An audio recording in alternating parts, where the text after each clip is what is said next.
up everyone, and greetings from Brisbane, Australia. Glenn and I are here for the festive season, seeing his family.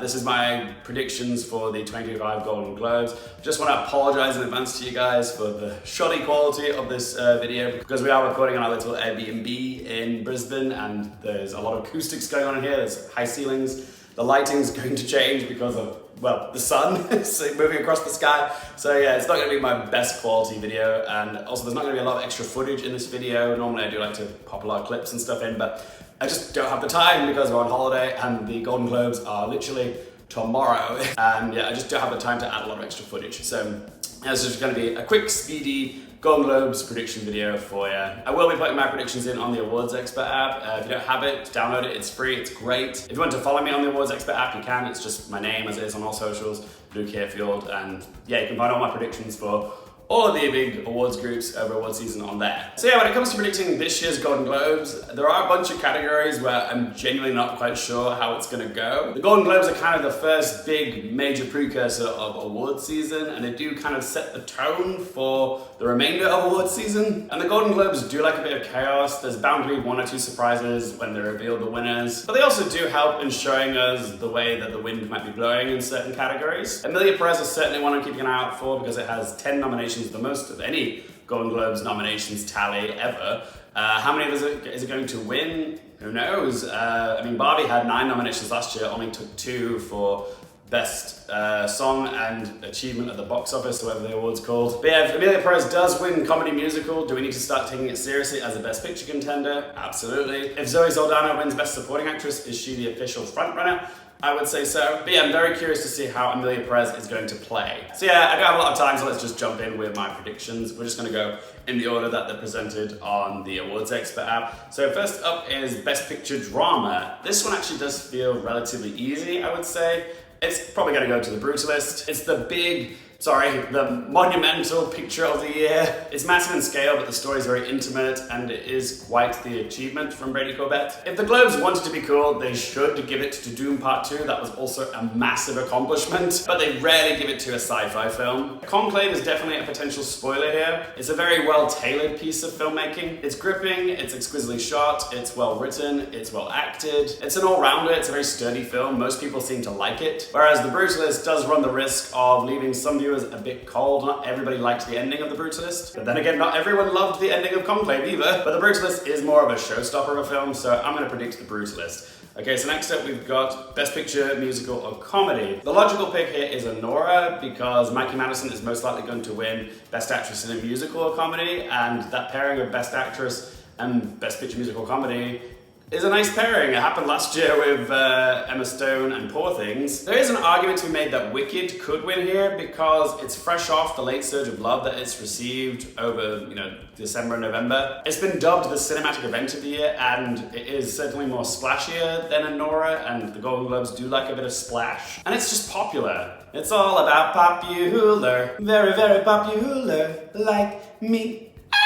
If Wicked does win Best Film, Comedy/Musical at the Globes, then I will start to take it seriously as a Best Picture contender at the Oscars. I have been reluctant to get on board this discourse that Wicked could win Best Picture at the Oscars, but there's only so long one can stick their head in the sand and deny. Okay, when you've got empirical evidence like a win for Best Film, Comedy/Musical at the Globes, as well as Best Film at the National Board of Review and coming in the AFI top 10 of the year, then there's a chance it genuinely could happen. But I will say to all the Wicked fans, winning top film at MBR doesn't actually bode well for its chances of winning Best Picture at the Oscars. And also, in the last 25 years, only 3 films that won Best Film, Comedy/Musical at the Golden Globes went on to win the Oscar. They were Green Book, The Artist, and Chicago. I'm seeing some people are predicting Amelia Perez to win this category, and I can see the rationale because it does have 10 nominations. Okay, that's the most nominations. It suggests that it's popular. I do think Amelia Perez will pick up some Globes, but I'm not sure it's going to have mass support to win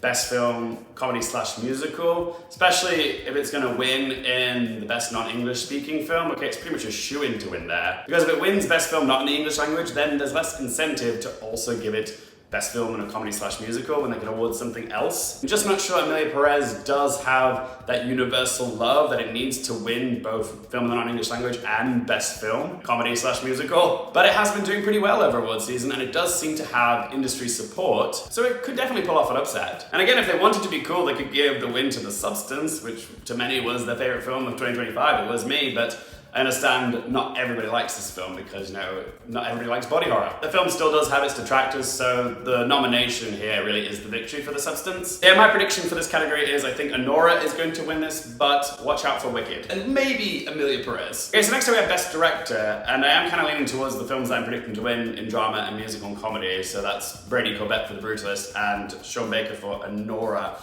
I feel like this is bias getting the best of me, because I personally prefer Anora as a movie overall, but I do think Brady Corbett is probably going to win Best Director. He's been doing quite well in the critics groups, collecting a fair amount of trophies, and yeah, in terms of the size and scale of The Brutalist is, you know, it kind of takes your breath away, the direction of that movie. But again, I still do love Sean Baker's direction in Anora. But yeah, I'm gonna switch this and give it to The Brutalist. I think Brady Corbett's gonna win Best Director. Could anything else surprise it? I would love to see Coralie Farjar pull off a surprise win here, but I don't think that's gonna happen. Could Jacques Audiard maybe surprise here because of the love for Emilia Perez?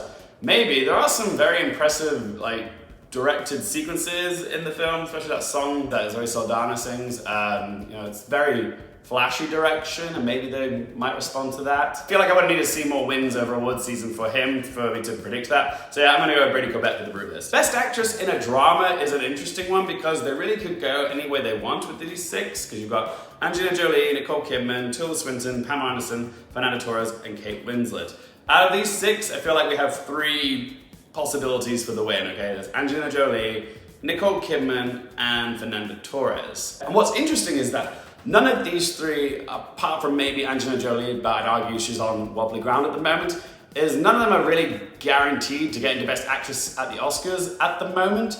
But if any one of these three should win, then their odds of getting nominated for Best Actress at the Oscars is going to be boosted significantly, okay? Everyone's going to feel more confident about them getting into Best Actress if they end up winning here. Fernanda Torres is tempting because she strikes me as the type of person that could have mass support from, like, the international voters at the Globes. She's the only one of these nominees, apart from Pamela Anderson, whose performance is in a film which is up for another nomination at the Globes. So does that give Fernanda Torres a slight edge, perhaps? Nicole Kidman, though, delivered some of her most challenging work to date in Baby Girl, and I think there's a lot of universal respect for that film and that role. And she did also win in this category 2 years ago for Being the Ricardos. It would be funny if she did win here, because when she won for Being the Ricardos, she beat the presumed frontrunner that year, which was Kristen Stewart for Spencer, a Pablo Larraín film, and here we are again, 2 years later, and if she wins, she could beat the presumed frontrunner, at least according to the awards expert app, which is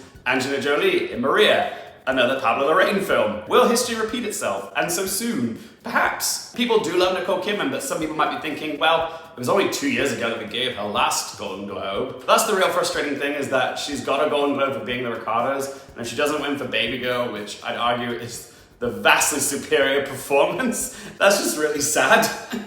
I personally would love to see it go to Angelina Jolie. I think this is her best work. But was Maria too polarizing? Probably not as polarizing as Spencer was. And even Baby Girl was polarizing to some degree. Which again brings me back to Fernanda Torres and I'm Still Here, because that film is generally quite well liked. Also, I've still not seen I'm Still Here, so I've not seen how good this performance is, and it's hard for me to pick a performance I've not seen. Which is why I want to go with Angelina Jolie. But I don't know, Fernanda Torres just feels almost like the safer prediction to me. Oh, when I was writing my notes to this, I had my predicted choice as Angelina Jolie down in my notes. Now I'm actually thinking I want to change it to Fernanda Torres last minute. That's the thing, if I end up changing it to Fernanda Torres now and Angelina Jolie does win, I'm going to be slapping my head for not going with my original prediction. Fuck. Okay, even though I've not seen the performance, I'm gonna go with Fernanda Torres just because I'm Still Here has that extra nomination, Maria doesn't.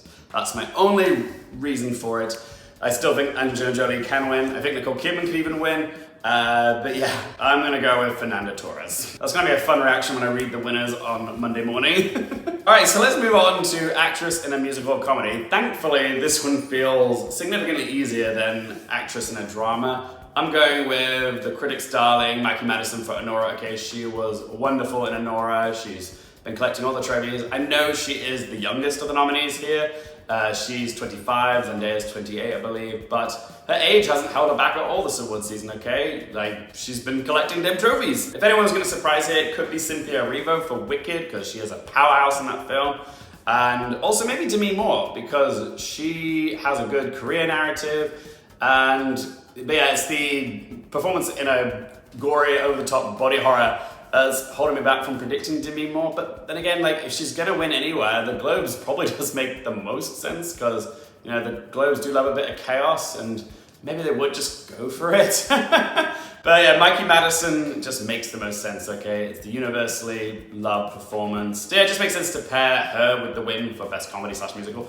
So yeah, I'm gonna predict Mikey Madison. Okay, so next up we have Best Actor in a Drama. And this one is actually much tougher than I thought. This is a category where the winner will determine who our frontrunner actually is, because we don't have a definitive frontrunner yet. Will Timothee Chalamet be that late surge pony in the race who starts picking up steam and starts collecting all the awards? It could happen, okay? And the Globes do love a performance of a musician in a biopic, okay? Look at Austin Butler, he won this for playing Elvis just a few years ago. Could Coleman Domingo or Ray Fiennes pull back some of that early momentum they had in awards season? Maybe. I mean, my pick would be for Coleman Domingo, but I feel skeptical about him winning here because Sing Sing got no other nominations besides the nomination for Coleman Domingo. Would be kind of crazy if he won as the only nomination from Sing Sing. But crazier things have happened at the Globes, so it's not impossible. But I'm gonna go Adrian Brody for The Brutalist, and it's the same logical argument I made with pairing Mikey Madison together with Anora winning Best Comedy / Musical, is that if I'm predicting The Brutalist to win Best Drama, then Adrian Brody could nicely come along with it. He is in so much of the film, and he gets so much to do in this, and it's such a highly regarded performance, okay? Like, it's one of the best performances of the year. In a sense, it's also kind of a comeback role for him, because yes, he did win Best Actor at the Oscar for The Pianist, 20-something years ago? But yeah, since then, he's not really been in the discussion for many awards over the years, so like, he's finally come back into the fray, and people have really loved what he's done with the role of Laszlo Toth. Yeah, I don't think he's got it in the bag. I do think we could see a surprise here. Maybe Timothée Chalamet could win at the Globes and cement himself as a challenger to Adrian Brody. That would be fun. But again, Adrian Brody has been collecting a lot of trophies in the critics group, so I'm gonna predict Adrian Brody. All right, so next up we have Best Actor in a Musical or Comedy. Now, this is a category where the Globes really can have some fun, because regardless of who ends up winning in this category at the Globes, it's unlikely that they're going to get nominated for the Oscar for Best Actor. So this is the chance for the Globes to honor someone else who wouldn't typically get any recognition over award season. So I would love to see them give it to either Hugh Grant or Glenn Powell. This next comment might piss some people off, but the boring outcome here would be if the Globes picked Jesse Eisenberg for A Real Pain. Now, don't get me wrong, I think he's great in A Real Pain. His performance is very serviceable, he's good, he bounces off Kieran Culkin really well, but if Eisenberg was going to be celebrated for this film, it should be for his writing or direction, not for his performance, okay? The acting that should be honored in this film is Kieran Culkin for playing Benji, okay? Not both of them. So I'm hoping it's not Jesse Eisenberg, but it very well could be, because he is the only nominee in this category whose performance is in a film that's also up for Best Comedy / Musical, which does give him a bit of a boost. But I'm hoping the Globes will honor somebody else who's unlikely to get any of our attention this award season. And I think they might actually go with Glenn Powell for Hitman, because the film is so beloved, but the film, let's face it, has been a bit of a sleeper hit because it didn't really get proper theatrical distribution, okay? It hasn't been discussed as much as it deserves, and I think a lot of people view Hitman as a film that never really got its flowers, and by giving Glenn Powell the Golden Globe for Best Actor for a performance where, you know, he really arrives as a bona fide leading charismatic man, it just makes a lot of sense. And also, like, Glenn Powell winning for Hitman is about as Globes as the Globes can get, really, you know? A sexy leading performance in a rom-com, okay? That would be really cool to see, and I think they might just do it. And I hope it does go to Glenn Powell, but if it goes to Hugh Grant for Heretic, I'd also be really happy with that, because we are living in the Hugh Grant renaissance right now, and Arguably, Heretic is his most exciting role since Paddington 2, which wasn't even that long ago, really, but yeah, he's been having such a career renaissance, and they might want to celebrate that. He was the 90s rom-com guy. Glenn Powell's now the 2020s rom-com guy. So yeah, it could be Hugh Grant for Heretic, and I'll be very happy if it is him, but I'm going to predict that it's going to go to Glenn Powell for Hitman. I will say this, if either Hugh Grant or Demi Moore win for a performance in a horror film, that is so freaking cool. I would love to see it happen. Okay, so next up we have the supporting categories, supporting actress and supporting actor, but let's start off with supporting actress. I actually think that the supporting categories are much tougher this year, again, because they don't split supporting into two categories, okay? There's no division of dramatic performances and comedy/musical, okay? They're all just mixed together, so it's a lot more competitive in the supporting categories. The thing to remember with the Golden Globes is they are fairly accurate in telling us who our potential winner is going to be in the supporting categories at the Oscars. In fact, with supporting actress at the Globes, 15 out of the last 25 winners at Golden Globes went on to win the Oscar. So the winner here will most certainly determine who our frontrunner is presumed to be. But who is it going to be?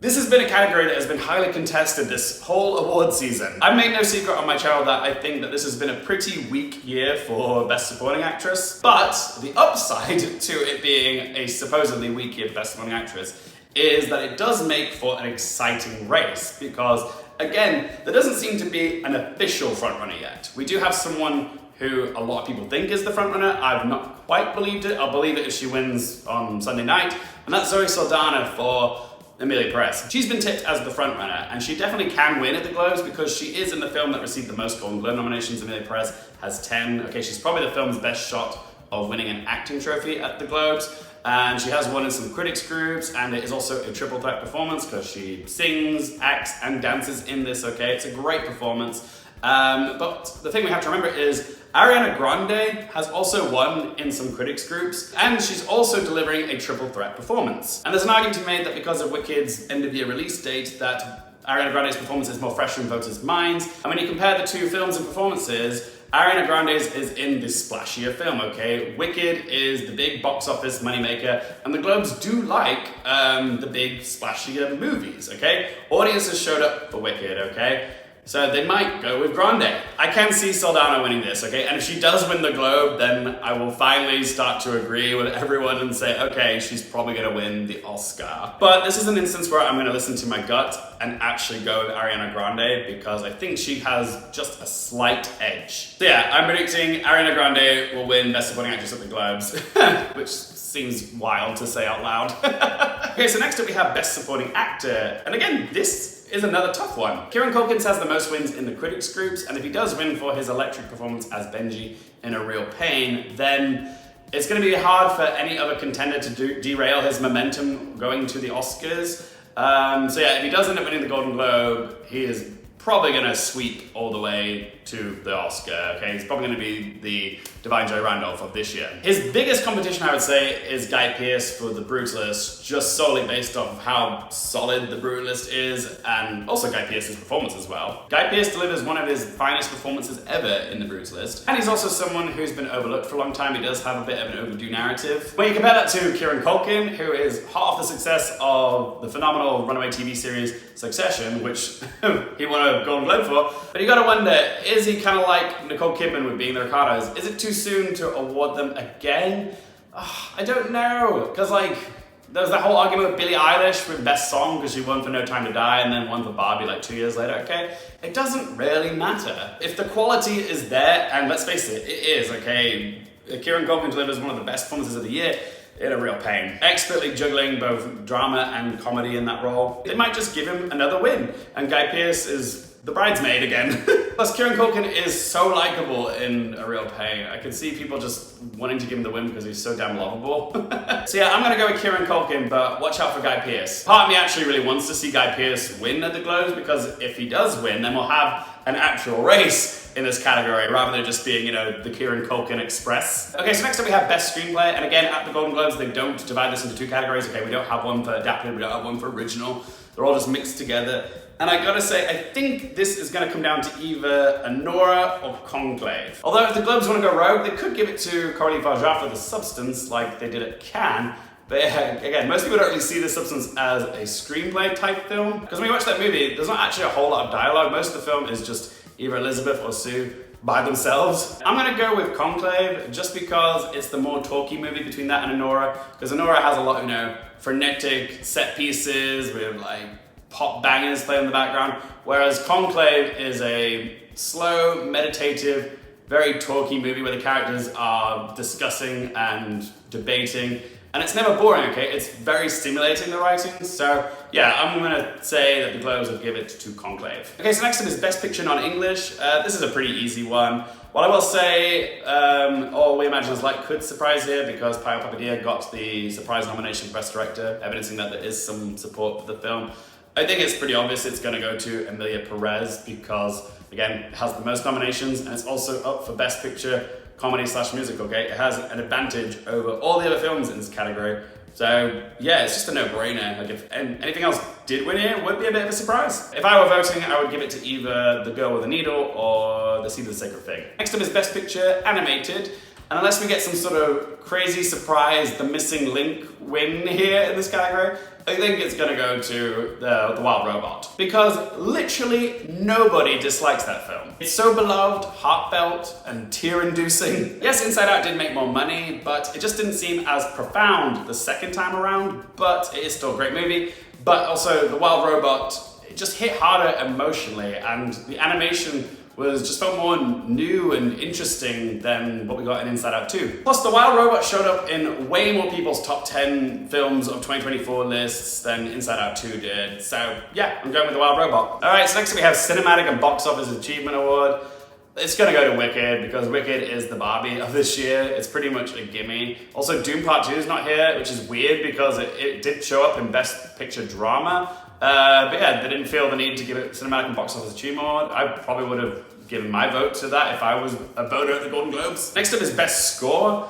I would love to see Doom Part 2 win here out of protest because it's stupidly ineligible to be in Best Score at the Oscars. But it's probably not going to happen because a lot of voters will think, been there, done that. I could see the Globes maybe giving it to Challengers. If there's one movie score that's persisted throughout 2024, it would be Challengers because that score has stood the test of time throughout the year. Is it a little bit too Berlin nightclub for the Golden Globes? I think the Globes are gonna go a little bit more traditional and give it to The Brutalist. So yeah, I'm gonna predict The Brutalist takes Best Original Score, which is still a very worthy win, but Challengers could win. I kinda hope it does win, it'd be more an interesting pick. But yeah, I'm gonna go with The Brutalist. And last but by certainly no means least, we have Best Original Song.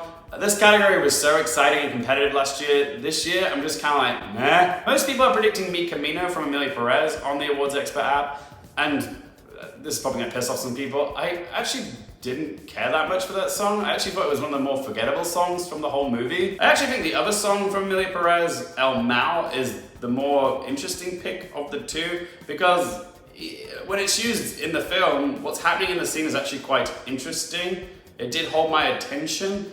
I mean, I couldn't tell you a single lyric from either song. I don't know the hook, or the chorus for that matter, of either song, and I've seen the film twice. And no, it's not because the songs are in Spanish, okay? We've had songs that have not been in the English language win in this category before, which have been absolute bops. The most recent one I can think of is Ah Ah Ah with Natu Natu. But I don't know what to tell you, the songs from Emilia Perez have just not stayed with me. Like, at all. Sorry, not sorry. If I had to pick my favorite from this list of nominees, I would go with Kiss the Sky from The Wild Robot, because I actually felt the emotion in the scene where that song is used in the movie. And yes, some people will argue it's just a conventional dime a dozen pop song, but it works in the scene, okay? I was crying in the scene where it was used. It might be conventional, but it gets the job done effectively. Is there a chance that the Emilia Perez songs could split votes and something else could surprise? Perhaps, but I think the 10 nominations for Emilia Perez speaks for itself, okay? There clearly is support for this film, and it's gonna walk away with some Golden Globes. Besides, Barbie was nominated 3 times in this category last year, and it still ended up winning for What Was I Made For. Emilia Perez will probably do the same. So even though I personally don't really like the songs in Emilia Perez, I will say there are original songs in an original musical, and it's not like songs used over an end credits, I'm gonna go with the crowd and say it's gonna go to Mi Camino. But the truth is, if either Emilia Perez song wins here, I'm not gonna be excited about it. If Kiss the Sky or the song from Challenges wins, I'll be happier with that. But there we have it, guys. Those are my predictions for the 2025 Golden Globes. What do you think of my predictions, and what are your predictions for the Golden Globes? Let me know in the comment section down below. Also, if you enjoyed the video, help me out by hitting the little thumbs up button. I will be doing a Golden Globes winners reaction video when I get a spare moment in Australia. I'm actually going to be on a scuba diving course on Monday, so the video might be a little bit late. But I will do a reaction video, and in that video I will discuss what the winners of the Globes does mean for the Oscars. So if you don't want to miss that, click that subscribe button, turn on the little bell if you want to get notified. Sadly, I didn't bring any popcorn to throw you today, guys, because I didn't bring any equipment with me to Australia. But I will say thanks so much for watching, and I'll see you guys in the next video.